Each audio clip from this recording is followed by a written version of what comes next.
inicio, pero pues este panel es muy importante para la sesión que teníamos programada el día de hoy, porque no podemos dejar de lado cuál es la visión del mercado de reaseguro, que claramente es súper importante y soporta la operación de todas las compañías de seguro, y por eso hemos invitado a Juan Pablo y a Adel, que es un gusto tenerlos acá, y también les agradezco por haber aceptado esta invitación. Y pues vamos a aprovechar este tiempo con unos minuticos rápidos que ustedes nos cuenten un poco como de la trayectoria que hay en cada uno de los dos mercados y como cuál es esa visión que tienen para responsabilidad civil. Buenas tardes a todos. Primero me gustaría agradecerle a Fasecolda por esta invitación. Yo creo que era un tiempo bastante largo sin poderlos acompañar. Antes de empezar, me gustaría comentarles un poco lo que hacemos en el área de responsabilidad civil facultativa de Hannover Re. Nosotros en el área suscribimos las pólizas de responsabilidad civil general, responsabilidad ambiental, retirada de productos de México hasta Brasil, es decir, toda Latinoamérica. Y recientemente estamos haciendo República Dominicana, que espero que eso se extienda un poco al resto del Caribe, un poco para comenzar a ver Puerto Rico. Digamos que en nuestra experiencia, lo que hemos logrado identificar son algunos riesgos que son comunes y algunos retos comunes que tenemos, yo creo que casi todos los países. Cuando iniciábamos la preparación de este evento, yo creo que identificar los puntos con los cuales nos sentíamos nosotros cómodos y creo que eran comunes a nosotros tres, creo que no nos tomó más de 10 minutos, porque sabíamos exactamente un poco cuáles son los retos que nosotros estamos viviendo en el día a día.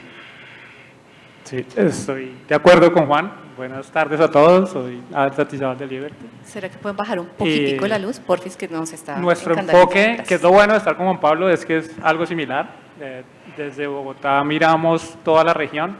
Los ramos dentro de Casualty que incluimos es RC General, RC Ambiental, RC de Terrorismo, lo metemos en Casualty, pero Recall ya no lo estamos haciendo. Lo que venimos haciendo es siempre teniendo relaciones a largo plazo, creo que es algo muy importante para nosotros, y enfocados puntualmente en riesgos complejos, pero entendiendo la necesidad de tener como una política de los riesgos pequeños que nos gusta tener. Ok, bueno, en el día de hoy hemos visto varios desafíos que ha tenido la industria aseguradora, ¿cierto? Y todos los actores que estamos involucrados. Sin embargo, como lo conversaba Juan Pablo y Adel, para nosotros sabemos que no es tan ajeno en la industria de reaseguro este tipo de desafíos. Y hay uno en específico que no hemos tocado porque pues, esta sesión se enfocó mucho en las nuevas tecnologías, en la IA y demás, pero de igual manera la suscripción sigue siendo de personas. Y a pesar de que evolucionemos en tecnología, siempre va a tener que existir un juicio de una persona detrás de, tal como inclusive le hablaban en España, que las responsabilidades personales de los juicios profesionales no se pueden trasladar a una IA. Entonces, en materia de personas, ¿qué desafíos tiene la industria de reaseguros para encontrar ese talento especializado y como qué habilidades se requerirían de un suscriptor en materia de responsabilidad civil, casualty o liability, como lo querramos entender? Yo creo que ese es uno de los puntos más importantes, porque no solamente es la cuestión de nosotros encontrar un talento capacitado, sino es también encontrarlo en nuestros clientes y proveedores. Ahí es donde yo creo que con los años el mercado ha tomado un giro que a nosotros como suscriptores de responsabilidad civil no nos ha gustado tanto, porque usualmente nuestra línea de negocio siempre está atada a otra línea de negocio que consideran más importante. Y eso hace que en algunas ocasiones nuestra póliza sea considerada como accesoria. Ya no tanto, digamos que eso ha ido avanzando, pero lo vemos no solamente en Colombia, sino en todos los países de la región. Y la falta de talento también es porque yo creo que a nosotros como industria tenemos un gran reto y una gran debilidad, y es que no logramos atraer el talento de otras industrias, otros sectores, y nos terminan robando un talento que para nosotros podría ser vital. Recientemente estábamos haciendo un análisis de nuestra siniestralidad, 15 años, y nosotros necesitábamos básicamente un abogado que supiera de seguros, que le gustara el tema de responsabilidad civil y que además de eso fuera programador y que pudiera hacer análisis de bases de datos. Eso claramente no lo encontramos, pero encontramos un ingeniero biomédico que sabía de programación, entonces nos tocó explicarle el seguro, nos tocó explicarle la responsabilidad civil, y después de un año logramos tener el resultado que queríamos. Pero cuando estuvimos viendo qué era lo que nosotros hacíamos mal como industria para no atraer ese tipo de talento, nos dimos cuenta que hay una serie de factores que nuestros jóvenes aprecian mucho de otros sectores, no como el de nosotros, y eso que yo creo que ya no me siento como, por esto que voy a decir, yo creo que voy a revelar mi edad, pero no sé si alguno de ustedes se acuerda de la película de Los Increíbles, en donde el señor Mr. Increíble se la pasaba negando siniestros en una mesa. Yo ya no me siento así, pero ellos nos siguen viendo así. Y ese reto yo creo que lo tenemos todos, de cómo atraer ese talento que nos sirva para poder aplicar todo lo que vimos hoy, pero en el día a día sacarlo adelante. Sí, y para nosotros el tema de talento siempre ha sido una dificultad.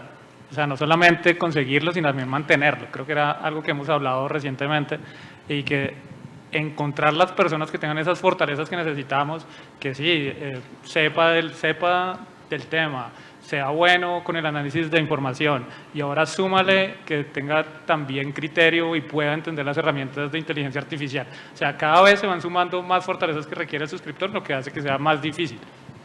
Y las personas que tenemos las hemos encontrado pues, en procesos que los cogemos desde muy jóvenes, los formamos, los adecuamos a todos nuestros tarificadores, les enseñamos todas las herramientas, los ponemos en los procesos de creación de las plataformas de inteligencia artificial nuestras, para que después otra compañía se los lleve. Eso siempre ha venido siendo como el problema de la escasez de talento que tenemos, y no solamente es Colombia, es en toda la región. Eso lo vemos en todos los mercados, y en todas partes encontramos el mismo problema de talento. Es más, yo creería que en Colombia es donde más se ve talento, diría yo. Y eso nos ha pasado algo recientemente, y es que en Alemania están viviendo algo peor que nosotros, y se ha visto, y es que de una compañía que en Colombia somos 33 personas, en el último año se han ido 5, bueno, se van a terminar yendo 8 este año, para Alemania, porque allá sí que no logran obtener el talento. Y ellos ya logran capturarlo acá, entrenado, ¿sí?, capacitado. Pero tranquilo, que a nosotros nos pasa lo mismo, no es Alemania, pero son otros mercados que siguen llevándose el talento. Claro, pero miren que por eso hacemos cuña de que son súper vitales estos espacios, para que cada vez más tengamos un mercado informado, también tengamos recursos informados. Pero como lo hablábamos en este sentido de que seguimos siendo un mercado de personas independientemente de la tecnología, desde el punto de vista de reaseguro, ¿qué esperarían de su mercado? Sobre todo, principalmente, los brokers de seguro y de reaseguro. ¿Cuáles son como esas expectativas, o qué sería lo ideal para poder movilizar y como que equilibrar un poco la balanza entre la expertise técnica de un reasegurador y ese reto que hay de hacer ver varias vicisitudes que hay en la colocación de ciertos riesgos de los mercados de broker? No sé si hay alguien aquí de un corredor de reaseguro. Sí hay. Hay como 4. Ok, perfecto. Yo lo que encuentro del rol del broker es que ha tomado una importancia gigante, y lo cual, digamos, que lleva a unos mayores retos para el broker. Cuando analizábamos, digamos, que esto en Hannover Re, lo que veíamos es que nosotros estamos esperando de los brokers también un poco más de valor agregado. Y no solamente de valor agregado de pronto en conocimiento técnico o de capacitación o algo así, sino aplicando, digamos, que lo que hemos visto hoy es un poco de evolución e innovación también, por ejemplo, en temas como tecnología. ¿Cómo hacemos nosotros para que con los brokers podamos tener una transferencia de información un poco más eficiente y directa? Es decir, no sé si, por ejemplo, en los temas de contabilidad podamos tener el mismo sistema de contabilidad para que simplemente cuando ellos reciban la prima nosotros podamos conciliar casi de forma automática. O con los temas de los siniestros, no sé si en los siniestros podamos inventarnos algún tema de reporte de siniestros y el cual, digamos que con siniestros pequeños pueda tener una definición un poco más rápida. Pues por nuestro lado, al broker lo vemos como un articulador técnico. O sea, es una persona que nos conecta a todos, pero esperamos que tenga unos conocimientos que nos aporten mucho en el desarrollo del negocio. O sea, eso quiere decir que entienda muy bien el negocio, que propenda por enseñarle a su cliente lo que es el seguro y lo que está buscando, y que el manejo de la información se comunique directamente con nosotros, que también viene al tema que hablabas de siniestros y de pago de primas. O sea, eso, yo sé que eso siempre ha sido como un tema muy complejo, el que no tenemos una comunicación tan fluida y quisiéramos que eso mejorara. Eso ayudaría muchísimo, y en aquellos que podemos trabajar y tenemos como el camino recorrido, eso genera una ventaja competitiva para los dos, para esa relación. Y mucha eficiencia, porque lo que nosotros vemos es que tenemos que tener un equipo de 5, 6, 7 personas haciendo un tema administrativo, en el broker otras 3, 4, 5 personas haciendo el mismo tema administrativo, que donde se coordinaran de pronto podríamos ser más eficientes. No despediríamos a nadie, sí, pero seríamos más eficientes. Total. Se concentraría más en la suscripción o en ese proceso de expertise técnica, ¿no? Tal cual. Ok, bueno, ustedes mencionaban algo súper importante y es el tema de la información, que es algo súper vital en el análisis porque es la base del riesgo, ¿no es cierto? Entonces, me gustaría que ustedes nos contaran qué desafíos hay o qué barreras hay para acceder a información confiable y suficiente para el análisis del riesgo.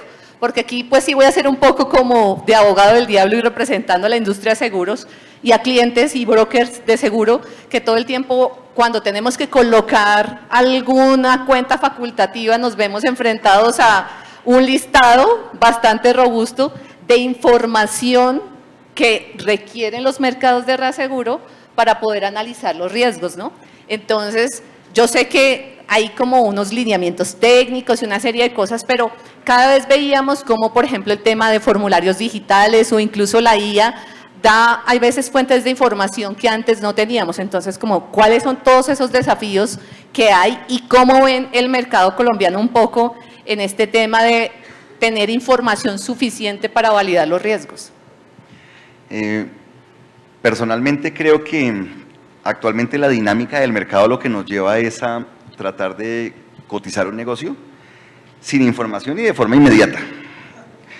Es decir, hay algún mercado que, menos mal no es en Colombia, pero existe un mercado en el que nos dicen, yo te mando hoy la información y si no me cotizas hoy ya quedas por fuera. Ya no podemos evaluarte. Y el reto además para poderlo hacer en el mismo día es si se tiene la información necesaria para poderlo hacer. Porque yo creo que la calidad de la información también en los riesgos de responsabilidad civil es bastante pobre.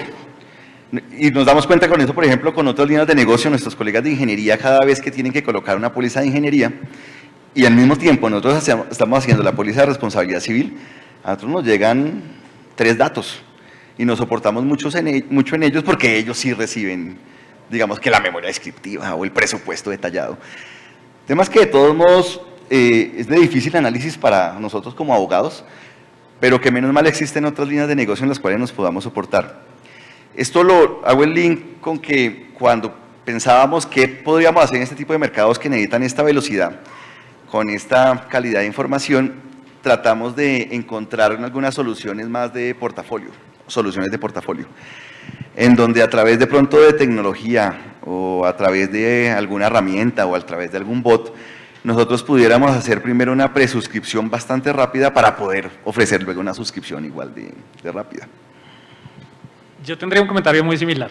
También creo que estamos en un mercado que sacrifica el tiempo de respuesta rápido con poca información. Y lo que yo trato de hacerles entender es que a la mayor cantidad de información eso puede tener un efecto muy bueno en la tarificación. Entonces, de la mejor calidad de información que tenga, yo puedo estimar mejor la prima. Y si no tengo una buena información, lo que estoy haciendo es sobreestimando o subestimar la prima que voy a poner. Y cuando la información me llega completa, el tiempo de respuesta es más rápido porque evito una comunicación de va y viene con el interlocutor de la información que realmente necesito. Eso parte de dejar claro qué es la información que necesito para presentar una cotización. Y eso sí, es lo que hacemos nosotros. Tratamos de dejarle claro qué es lo que necesitamos mínimo para poder otorgar esa respuesta en los plazos muy rápidos que necesiten.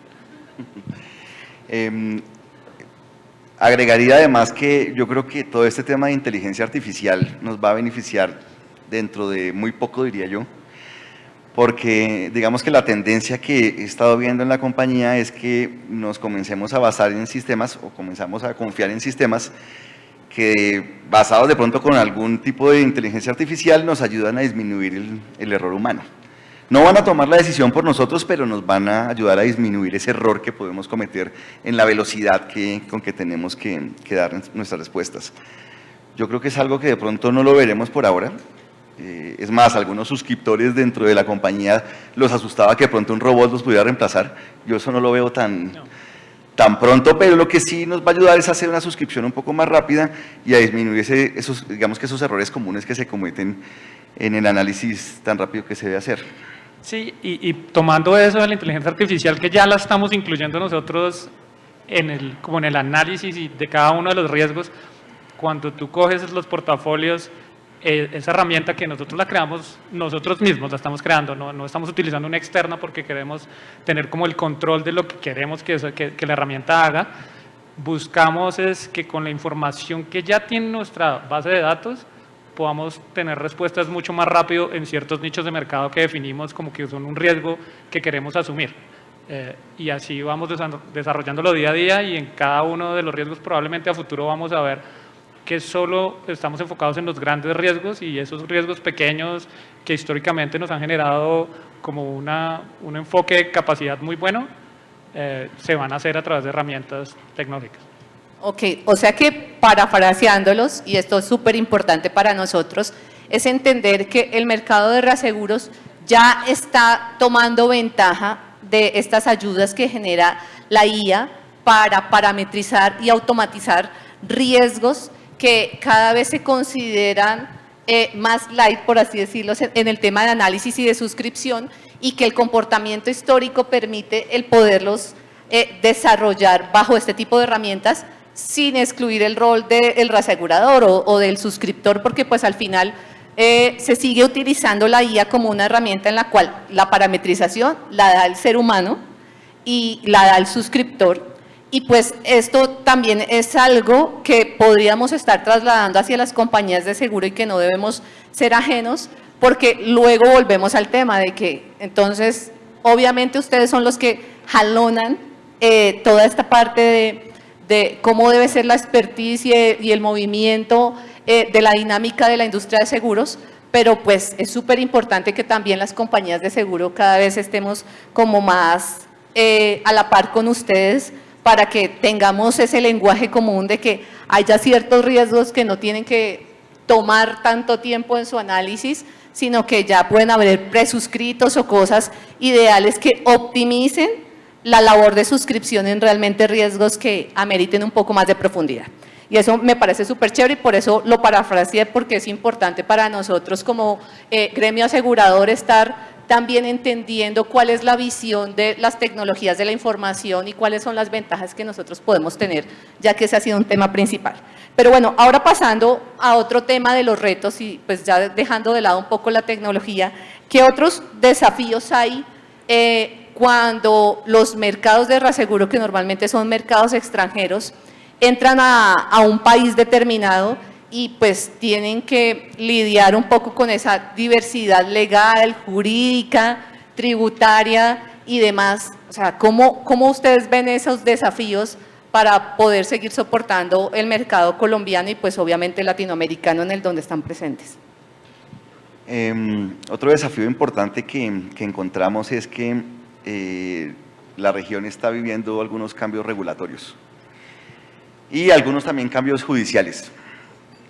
Aunque digamos que este ejemplo que les voy a comentar pertenece más a Estados Unidos, esto yo creo que lo estamos viendo también en la región.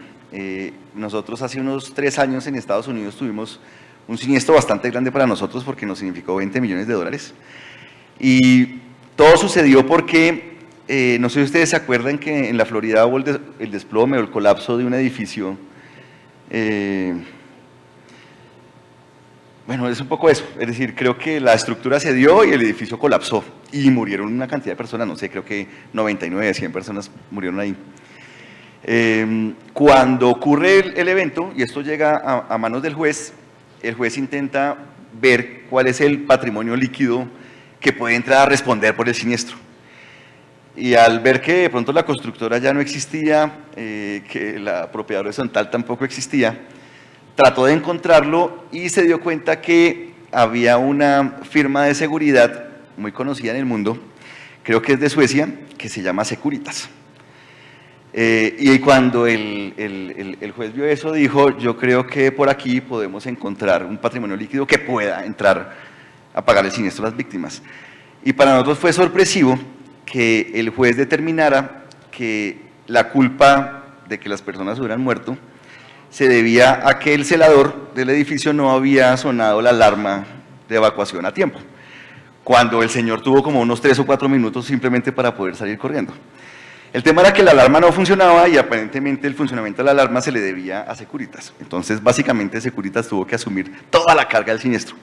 Eso es algo que estamos viendo un poco, no de esta forma, pero digamos que con unos pasos grandes en el resto de la región. Y les nombraba también los cambios regulatorios. Actualmente estamos viviendo en Brasil un cambio que para nosotros podría significar la salida del mercado brasilero. Significaría que de pronto no pudiéramos suscribir más riesgos, no solamente facultativos, sino de contratos en el mercado brasilero, porque están haciendo algunas imposiciones importantes en materias de capital. En Brasil, a diferencia de Colombia, para uno poder hacer negocio en Brasil, tiene que estar constituido en Brasil o hay una figura que se llama el reaseguro admitido, en donde básicamente aceptan que el reasegurador sea extranjero, que no tenga una representación local, pero tiene que dejar un colateral, es decir, un dinero, para que pueda respaldar las deudas que pueda tener esta empresa en Algo en típico Brasil. Patrimonio técnico, más o menos. Algo así. Ok. Y el colateral que están exigiendo ahora es bastante grande. Es decir, nos están pidiendo que puede ser 1.5 o 2 veces la cantidad de prima que podemos tener en el mercado. Entonces, si en el mercado hacemos 500 millones de dólares de prima, entonces nos exigen tener 1.000 millones de dólares de prima, de dinero en un banco, únicamente para poderlo. Entonces, la empresa en este momento está evaluando si es mejor constituirnos como un mercado local para poder suscribir localmente estos riesgos. Puede que la decisión sea no y no los hagamos más. Sí, y por ejemplo para nosotros ese efecto que está teniendo Brasil, que es el IOF, es un tema retrospectivo, entonces es algo que también nos afecta porque es algo que va a aplicar a riesgos que suscribimos antes de estos cambios, pero que lo va a afectar. Entonces eso directamente va a impactar el resultado del año que tenemos nosotros de algo que al momento que vimos la información no teníamos ni idea, entonces no lo metimos dentro del cálculo de la tarifa. Y ahora el impacto financiero que está teniendo es que todos esos negocios que veíamos rentables ya no son. Entonces eso genera para nosotros que sea muy difícil una estrategia o planear a largo plazo cuando vemos que esos cambios pasan en el mercado, puntualmente es este caso de Brasil, pero que vemos que la incertidumbre puede estar en las demás regiones. Entonces eso es para entenderlo, la dificultad que tenemos al suscribir cuando es probable que haya cambios en la mitad de la vigencia o en la mitad de la negociación con el broker que van a hacer inviable para nosotros la tarificación. No sé si ustedes han tenido la oportunidad de revisar la nueva ley de seguros que también se supone que entra en vigor en diciembre, hablando también de Brasil. Y hay varios temas que llaman la atención, como el de la aceptación tácita. Si un asegurado le remite un riesgo a una aseguradora y no lo declina en los primeros 20 días después de remitir la información, se entiende aceptado. Entonces ahí sí va a tocar contratar un robot que se dedica a declinar. Y después revisar. Y después se revisa. Sí, declina primero y después dice, ay, perdón, como que sí lo quiero ver. Entonces, sí. Exactamente algo así. Sí. Bueno, entre otras normas, por ejemplo, cambia el rol del ajustador también en Brasil. Y eso es un cambio importante porque ahora lo que la ley dice o lo que están aprobando es que la información del siniestro tiene que ser transparente para las dos vías. Un poco como sucede en Chile. Entonces, básicamente, si cualquier labor que se haga en el análisis del siniestro, se tiene que compartir con el asegurado. Cualquier reporte, cualquier análisis, Por lo tanto, creemos que el rol del ajustador va a cambiar porque va a ser ahora más autónomo, aunque va a ser de contratación de la aseguradora. Ok, entonces eso es súper importante porque a pesar de que estamos en Colombia, siempre vemos que este tipo de decisiones o panoramas internacionales terminan siempre viniendo en cadena hacia el resto de los países de la región. Entonces, les agradezco muchísimo que nos cuenten de esa actualización, porque hoy también hemos tratado, y con el panel anterior, de que específicamente hay riesgos de entidades estatales que terminan afectando la industria. Y bueno, obviamente acá también hay un tema de innovación súper importante en la industria que no solamente está relacionado con la tecnología de la información, sino que cada vez hay como cláusulas o condiciones, tal como la asbestosis que en el panel anterior lo conversaban, y pues que nos gustaría conocer como cuáles son esos riesgos emergentes que ustedes ven que acá en el mercado colombiano deberíamos comenzar a encender alertas o que ya se están encendiendo y que deberíamos comenzar a visualizar, como por ejemplo el tema de opioides, el cambio climático o los PFAS, que es un nombre súper técnico y que por eso el mercado ha sido más fácil nombrarlo en sigla, pero pues que es el tema de los microplásticos. Sí, yo creo que tratar de decir el nombre de PFAS con el nombre completo, yo creo que eso lo dice un químico solamente, pero sí es un riesgo que nosotros hemos venido evaluando de no hace mucho. Yo creo que la primera vez que lo escuchamos fue hace, o por lo menos que yo lo escuché fue hace como unos 3 años por ahí, en donde básicamente, usualmente llega a Casa Matriz, Alemania, y nos dice hay un nuevo riesgo y por lo tanto hay una nueva exclusión. Y tienen que aplicar esa exclusión y comenzar a aplicar, pues es difícil, porque ya no solamente es esta, está la de cambio climático, pandemia, cyber, sanciones, es decir, tenemos una cantidad de cláusulas que la verdad tratan de atajar algunos riesgos que yo creo que en algún momento como sector asegurador vamos a tener que responder. Este tema de las PFAS es importante porque son unas sustancias químicas que perduran en el tiempo. Son unas sustancias químicas que son bastante usadas porque son muy difíciles de destruir. Digamos que por eso se conocen, hay un nombre sustituto que se les llama como químicos eternos. El problema de estos químicos es que además tiende a alojarse en los seres vivos, no solamente en los humanos, pero en los seres vivos, y grandes concentraciones de estos químicos pueden causar algunos problemas de salud como el cáncer. En alguna investigación que estamos haciendo, estamos tratando de concluir si esto realmente puede ser como un nuevo asbestos, porque estamos viendo que las reclamaciones en Estados Unidos están siendo bastante grandes. Usualmente se están dirigiendo hacia las compañías químicas más grandes, es decir, no sé, contra DuPont o contra 3M, porque ellos eran los mayores fabricantes de estas sustancias químicas. Por ejemplo, existe un producto que se utiliza para apagar incendios, que es una espuma como sintética, que apaga incendios bastante de forma efectiva. Y se dieron cuenta que esto tiene una gran concentración de PFAS y toda la gente que ha tenido contacto con esta espuma ha tenido algún problema de salud, bien sea porque tiene problemas, por ejemplo, reproductivos, o porque tiene un cáncer, o porque tiene algún problema renal. Y actualmente se está llevando un proceso en Estados Unidos para lograr determinar el nexo causal que existe entre estos productores y el daño que se causó. Creemos que esto va a salir un poco adelante, porque es clara, digámoslo así, para mí el nexo causal que existe entre estos productores de químicos con esta espuma, con la gente que ha tenido los problemas de salud. Y el problema bien es que se han dado cuenta que estos químicos se encuentran en muchos materiales, por ejemplo, en el revestimiento de los aires acondicionados, en los empaques de la comida, en la ropa, en las cajas, por ejemplo, de cartón de la leche. Es decir, son una cantidad de productos los cuales tienen estos elementos químicos que lo que no sabemos es cómo nos van a llegar las reclamaciones. Usualmente ha sido un daño gradual, pero la compañía, digamos, que está siendo un poco proactiva en tratar de ver el riesgo, porque ya por lo menos en el último año hemos recibido más o menos unas 60 reclamaciones. Para nosotros el tema de riesgos emergentes funciona de alguna manera similar.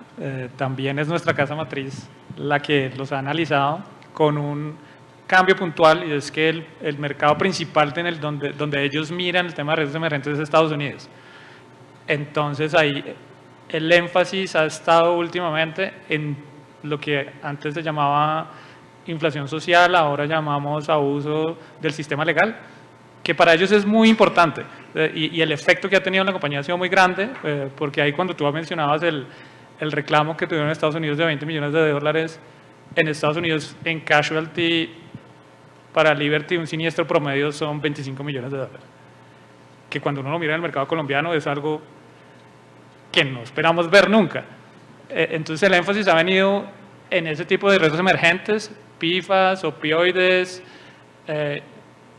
cambio climático, inteligencia artificial. Las hemos manejado excluyendo el tipo de cualquier reclamo que llegue, que esté enfocado en ese riesgo emergente, lo estamos excluyendo dentro de nuestros clausulados. Y ese está haciendo el manejo. Eventualmente no nos llegan solicitudes que nos pidan ampararlo directamente porque la claridad de la cobertura no está, o sea, la necesidad no se ha creado y no han llegado a exigirnos cubrir un evento puntual y que se defina muy bien qué es lo que buscamos cubrir. Entonces ese manejo de riesgo emergente continúa siendo una exclusión. Ok, pero esto es algo supremamente importante porque si bien no hay una cobertura específica para PFAS, en materia de productos sí tenemos una serie de productos en el mercado y aquí en Colombia y en el mundo en general, donde les quiero hacer una pequeña reflexión. Piensen en qué producto no tiene plástico a hoy, de lo que ustedes usan en el consumo del día a día. Entonces, el tema de PFAS, como se supone que son todo este tema de microplásticos y en Estados Unidos sobre todo se está atacando a las principales fabricantes de industrias plásticas, pues la cadena cada vez va a ser más grande y cuando vemos que el plástico está presente casi en un 99.9% de los artículos que tenemos en materia de productos, pues esto sí es una alerta que desde el mercado colombiano debemos comenzar a tener y que creo que por ahora la solución más cercana es continuar con esta exclusión, mientras también pensamos en cómo poderla cubrir, porque pues se está claro que es causante de una serie de enfermedades y al ser una línea de cola larga, pues vamos a tener unas exposiciones importantes. Ya como última pregunta, primero les voy a hacer la pregunta a ustedes como introducción. Hannover Re, ¿cuántos años lleva en Colombia? Desde el año 2007, es decir, casi 20 años. Ok. ¿Y Liberty Mutual cuánto? Como oficina de representación desde el 2016.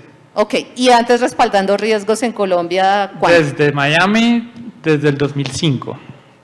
Ok, ¿y por qué les hago esta pregunta? Porque cada vez, como hay riesgos más innovadores y demás, vemos que hay una serie de mercados que vienen a traer una capacidad dinámica. Y cuando me refiero a dinámica es que están por un tiempo y se van, ¿cierto? Y eso al final también se vuelve un reto porque vemos que hay sobrecapacidad en el mercado. Cada vez como compañías de seguro tenemos más capacidades locales, tenemos un apetito más amplio, pero a la vez los reaseguradores igual. Entonces, ustedes, como ¿cuál es su opinión y qué reto ven en este mercado dinámico donde hay mercados de Londres que vienen, hay veces a asegurar un solo riesgo en específico o que están cierto tiempo versus ustedes que llevan tanto tiempo acompañando el mercado colombiano?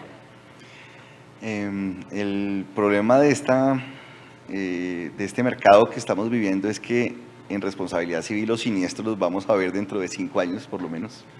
Bueno, puede que un poco menos porque a nosotros no nos gusta irnos a procesos, tratamos de conciliar antes, pero el problema es que el resultado de la suscripción, siempre decíamos que un suscriptor ve su resultado después de que está en una compañía más de 5 años. ¿Usted cuánto lleva en Liberty? 7. Ah, entonces ya lo vio.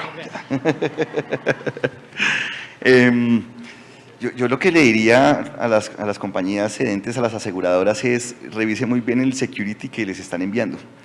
Porque hasta hace un tiempo nosotros siempre nos quejábamos de Londres usualmente. Pero resulta que ahora ha visto security de Medio Oriente, sí, de Rusia, Dubái de está India, trayendo toda la capacidad. de China. Y la verdad no sé si son securities que a veces se pueden aceptar o no. Es decir, no se sabe exactamente cuál sea su capacidad. Y yo creo que ese filtro importante, además de los brokers, yo creo que sobre todo viene siendo las aseguradoras. Sí, y es evidente que esa sobrecapacidad está generando una presión en las tasas. Eso sí es clarísimo y lo estamos viendo en los últimos 2 años, que no lo veíamos antes en Colombia como está sobre todo este año. Pero como lo dije al principio, creo que tiene que tener mucha importancia que somos aseguradores que estamos mirando compromisos a plazos largos. Son compromisos que vamos a estar con ustedes en un tiempo largo, que no estoy diciendo que ellos van a poner la capacidad hoy y si tienen un siniestro se van y ahí miraremos a ver qué pueden hacer el que suscribió algo con ellos, pero puede pasar. La historia ha dicho que ha pasado. Entonces, tengan en cuenta esos compromisos a largo plazo con compañías que quieren estar y manifiestan eso, de estar acompañándolos a ustedes y hacerlos parte de los procesos de creación de nuestros clausulados, de búsqueda de nuevos negocios. Eso tiene que importar mucho. Ok, o sea que como conclusión final no es solo importante ver el rol del reasegurador como alguien que nos trae expertise e innovación de lo que está pasando en el mercado internacional, sino que también se vuelve una relación a largo plazo con las compañías y que al final permite la sostenibilidad del mercado. Y pues les agradezco muchísimo por este espacio porque para nosotros era súper importante tener este abrebocas que fue una pincelada súper rápida de cuál es la visión del mercado de reaseguros, pero que para nosotros también era muy importante poderlo tratar. Muchas gracias. Con mucho gusto, gracias a ustedes.